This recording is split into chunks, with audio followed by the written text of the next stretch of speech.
everyone, Dina here from Big Nana's Kitchen. Today, on the Saturday right before Easter, I have a special treat for all of you. My husband, who also is a cook, is going to show you a little bit about eggplants and the difference between male and female eggplants.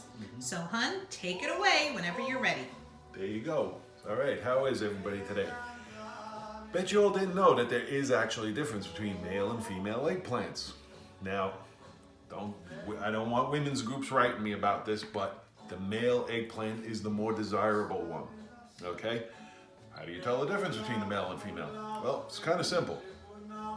If you look on the bottom here, this is a male eggplant. The way you tell, that little indentation is circular. Now, it doesn't have to be a perfect circle, but it's roughly circle.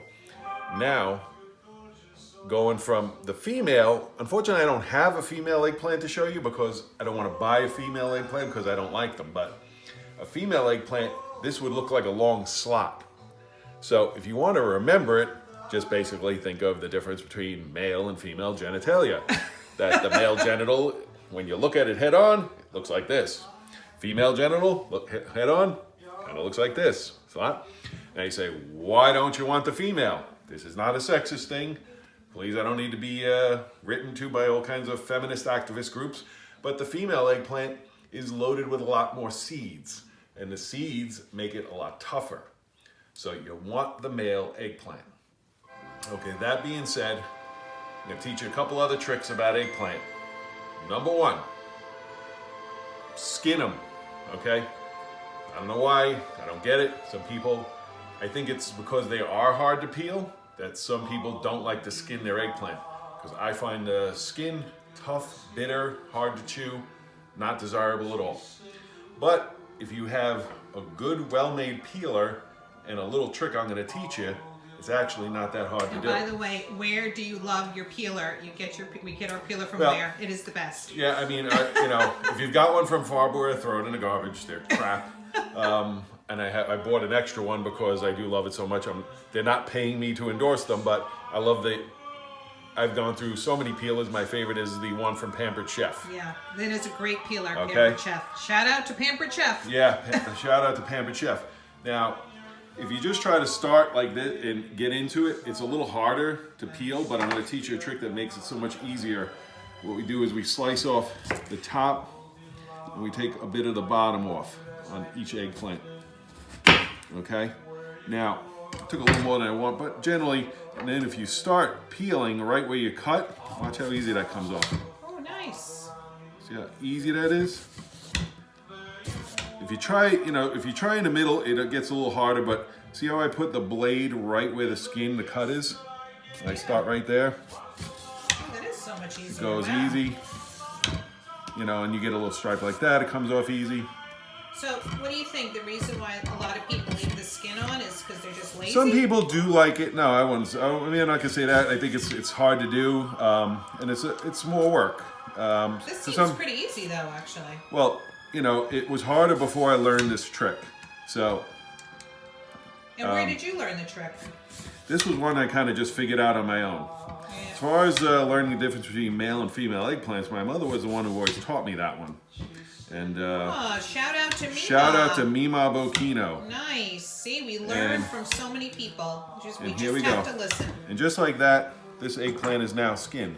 Now, if I just show you, as I start to slice this, and the other trick is when you're slicing eggplant, go thin. There's no advantage to being thick. Now you were saying the female has a lot more seeds than the male? If you see this, I'm into the meat of this. There's always some seeds, but it's not a lot. Huh. It's a very light amount of seeds. I'm keeping my slices even thickness. You always want to keep your knife parallel to the cutting board so you cut straight. And of course you have to have your Italian music in the background. Of course.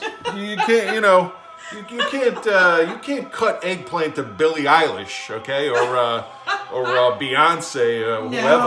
No, you got. This is the kind of music you got to be cutting eggplant to Beyonce. What So- is that? So this is, as I continue, I will continue to slice this eggplant, and then I will bread them, fry them. I can't give all my secrets away because I'd have to come kill you all, and I'd hate to have to do that. And this is going to be seen by maybe a few million or at least a couple of dozen people. Who knows? So I'm only kidding about that part. But this is one of the important parts. If you know this tip, you're already ahead of a lot of the people that do make eggplant parm. See, nice, even, not too thick piece, no light on the seeds, perfect. All right, so then from here, the next step would be oil your pan. Well, yeah, first we bread them, Okay. put an egg dip, breading, then stack them, then they'll be fried, both sides, in oil. I like to Okay. use extra virgin olive oil. I fry them in that, and then I make my layering of my eggplant bread, my fried eggplant with my tomatoes and my cheese. Okay. And there's a few trade secrets in there I can't quite give away. I can't give the whole kingdom away here.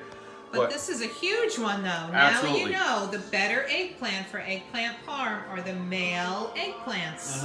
Who knew? Yep. And remember, get a good peeler. Crappy peeler, this would be 5 times harder. So there you have it, folks. Big Nana's Kitchen. It's not just about the cookies. Not just about the cookies. I love you, hon. I love you too, and everybody out there in TV land, from the Chef of the Future, Happy Easter. Happy Mwah. Easter, guys. God bless.